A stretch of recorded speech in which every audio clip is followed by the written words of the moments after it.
G Telugu ఛానల్లో ప్రసారమవుతున్న serial పడమటి సంధ్యారాగం. ఈ సీరియల్‌కి ఉన్న ఫ్యాన్ ఫాలోయింగ్ గురించి ప్రత్యేకంగా చెప్పక్కర్లేదు.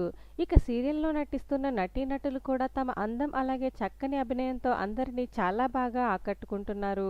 అయితే ఈ సీరియల్‌లో రామలక్ష్మి పాత్రలో నటిస్తుంది నటి సౌందర్య రెడ్డి. అయితే ఈ సీరియల్‌లో రామలక్ష్మి పాత్రకు గాను మంచి మార్కులే పడ్డాయి. అయితే ఇప్పుడు రామలక్ష్మి పాత్రలో నటిస్తున్న సౌందర్య రెడ్డి ఎంగేజ్‌మెంట్ చాలా గ్రాండ్‌గా జరిగింది.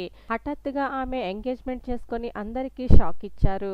ప్రస్తుతం ఈమె ఎంగేజ్‌మెంట్‌కి సంబంధించిన కొన్ని బ్యూటిఫుల్ మూమెంట్స్ అయితే బయటకొచ్చాయి. అయితే సౌందర్య రెడ్డి ఎప్పుడు సోషల్ మీడియాలో చాలా యాక్టివ్‌గా ఉంటారు. తనకి అలాగే ఫ్యామిలీకి సంబంధించిన ప్రతి అప్డేట్‌ని అభిమానులతో పంచుకుంటూ ఉంటారు.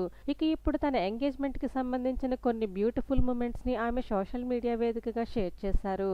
ఇక ఈ ఫొటోస్ చూసిన అభిమానులు షాక్ అవ్వడమే కాకుండా కంగ్రాట్స్ చెప్తూ నిజంగానే మీకు ఎంగేజ్‌మెంట్ జరిగిందా అంటూ కామెంట్స్ పెడుతున్నారు. అయితే ఈ ఫొటోస్ ఆమె రియల్ లైఫ్‌కి సంబంధించిన ఎంగేజ్‌మెంట్ ఫొటోస్ కాదు. ఆమె తమిళ్‌లో గట్టిమేళం అనే సీరియల్‌లో నటిస్తున్నారు. ఇక ఆ సీరియల్ షూటింగ్‌కి సంబంధించిన ఫొటోస్‌ని ఆమె ఇన్‌స్టాగ్రామ్‌లో షేర్ చేశారు. ఇక ఈ ఫొటోస్ చూసిన వారు ఆమెకి ఎంగేజ్‌మెంట్ జరిగిందనుకుంటూ కంగ్రాట్స్ చెప్తూ కామెంట్స్ పెడుతున్నారు. మరి ఆ బ్యూటిఫుల్ మూమెంట్స్‌ని మనం కూడా చూసేద్దాం. మరి పడమటి సంధ్యారాగం సీరియల్‌లో రామలక్ష్మిగా ఆకట్టుకుంటున్న సౌందర్య నటనపై మీ అభిప్రాయాలను కామెంట్ చేయండి. వీడియో నచ్చినట్లయితే లైక్ చేయండి. ఛానల్‌ని సబ్స్క్రైబ్ చేసుకోవడం మర్చిపోకండి.